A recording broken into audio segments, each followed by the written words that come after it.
Thank you, man. But you know who Ringo. the main guy is? Ringo Starr, the greatest drummer that ever lived. That's You the know, boy. Ringo Starr, the greatest, and that's who I admire.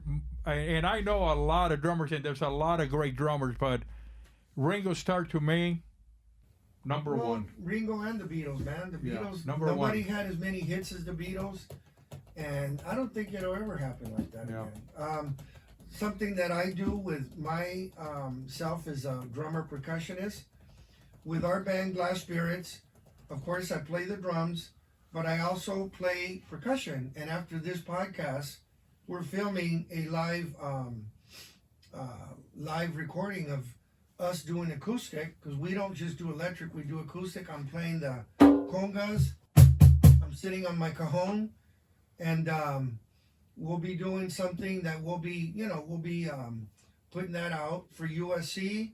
Well, that's Yeah, crazy. but you can't buy that kind of publicity. No, hell no. So see, those are the things Joanne does underground. In the USC is for what I group keep in telling USC? you, she's a younger Stop generation. it already. You used to go in at the payphone and putting a dime, and then you were putting a quarter in. I don't. Now there's not even payphones anywhere in the No, country. there's nothing. There's no Yeah. 8-tracks, but I still got I still have my 8-track, no, my cassette player, and I still have my turntable right down there, and I have a collection of the British invasion, a collection, and I have a collection of Motown, because I grew up with all that. Motown's great stuff. So it's all the best of Motown, man, from James Brown, Marvin Gaye, the Four Tops, That's the good Temptations, stuff. Good stuff. all of that. So I got my records that I put on. I love to hear that little scratchy, That's beautiful. So man. I'll never lose that.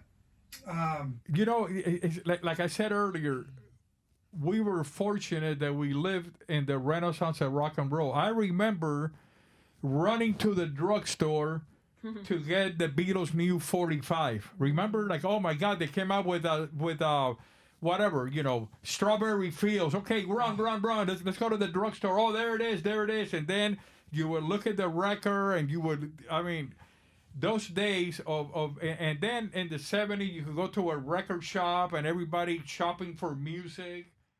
I miss those days, man. And I know, You man. know? There used to be one in downtown Covina. It was real pop. I can't even think of the name, but it was there. Well, you forever. were in a band that did a gig in front of the warehouse or something, you told me? Or Yeah, a band I was in called Inner Voice. We had an investor, and he was pretty much investor record company, because he paid for everything. And I took the CD in there. They loved it, and they put it in on consignment. We were right there next to Michael Jackson, and because it was Inner Voice, so the I was next to Michael Jackson. And yeah, they allowed us to play unplugged inside different warehouses, outside concert, and things were going really well. But I won't get into like that band, because that band's over. But I've done well. Another thing I did was with a band called Yankee Rose that ended up doing really well, and we played a lot with Van Halen. We were among the top, I have an article, top 5 bands ever to play the Strip, ever. that's great, man. It was us, Van Halen, Stormer, Bluebeard, one other, Autograph. That's pretty. Quiet Riot was around, maybe the top 7 bands. So That's pretty heavy shit, man. there's another story what happened with that, but that band could have gone all the way, had the talent. And I've done a lot of bonehead things. I had a chance to audition for Martha Davis and the Motels I didn't go. In less than a year later, they made it. But the reason I didn't go, I was playing with John Nelson. John Nelson was the guitar player from Eddie Money. So I figured, I'm going to stick with this guy from Eddie Money, right? Yeah. Martha Davis made it with the Motels. She said, I'm starting a new trend in music. I go, what? I'm doing new wave. Well, what the hell is that? But ended up, I love the Motels. Only the Lonely Right. and those songs. But you snooze, you lose. And then another audition with Soundgarden. I talked to Chris Cornell, and I had an audition. I canceled. I called back, and then Chris Cornell told one of the other members, it's that guy that canceled. I think he's a flake. He goes, hey man, I'm going to set you back up, but if you call again, don't even think about it. So I canceled again. And then he said, he hung up. He goes, oh, you're a flake. Don't even fucking call back. He told me. I believe it, man. Fred, I'm just curious, you feel free if you want to talk about this or not. Because a lot of people who aren't musicians glamorize getting signed and going into the studio and recording. But then earlier you just said, you'd rather just go out and play and perform. What is it that you like about performing that you like better than being in the studio?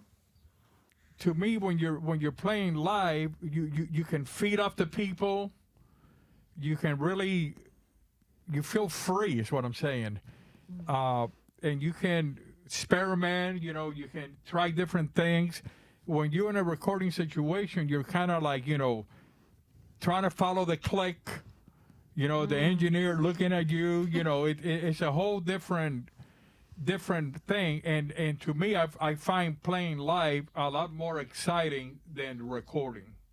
That's why I said, at my age, where I'm at the moment, I just take the performing live for me anyway. Yeah. That's what I want to do. Because I already done the record thing and nothing came of it. And I don't want to keep beating my head against the wall like, oh, now we really got a record. And then you have to promote it. You got to sell it. You got to. And the biggest insult to me is when you get at the end of the month a check in the mail for $3 or $2.10. I mean, what the hell is that? After spending $30,000, $40,000 making a record, not to mention all the time and all the sweats and people fighting, relationships breaking up. I mean, a lot of my friends went up and smoked making those 2 records with the jealousy and the personalities and the egos. And then you get a check in the mail for $2.90. It's tough, man. That's why on my album, Tell of the Shark, I took it off the social media, man. I'm just giving it to everybody that buys a Beato bag. I'm sending a Tell of the Shark CD in the box just to get the word out because I love that album and I'm very proud of it. And then at the end of the rainbow, because now we're posting each song in Facebook. I saw it. So people can hear them. Then when I'm done, I'm just going to land it, hopefully, in a couple of musical supervisors. In the event down the road, somebody wants to do it in a commercial or whatever. But my dear friend Joe Porcaro, man, that passed away, I'll never forget this. I went to a Christmas party probably 4 years ago at his son's house, Steve Porcaro. And we were both having a great time. It was a beautiful night. We're drinking a little white wine. And then he was talking about my record. I had just finished it. And he said, you know what, Beato? Just take it easy, man, because you never know when something's going to happen. It could be 7 years down the road. That's true. With music. It's not like I made a record and nothing happened. Okay, throw it in the trash. He says, you just sit tight and just see what happens. Because I heard it many times, even Dave Pack. It's true. I forgot the name of the song, but he wrote a song that was like a bomb. The record was a drag. And then like 10 years later, some soap opera, like a TV, what do they call them, the soap opera? Yeah. Anyway, there's a guy there singing the song. Soundtrack. A soundtrack, and it became like a major hit record. I don't know the name of the song, I forgot. But it's what I'm telling you. He thought that record was a bomb, and like 5-6 years later, it came back out of nowhere. So I feel good about that. I feel like I've done my thing, and I just want to play live. That's it. I want to learn how to play the drums. That's what I want to do.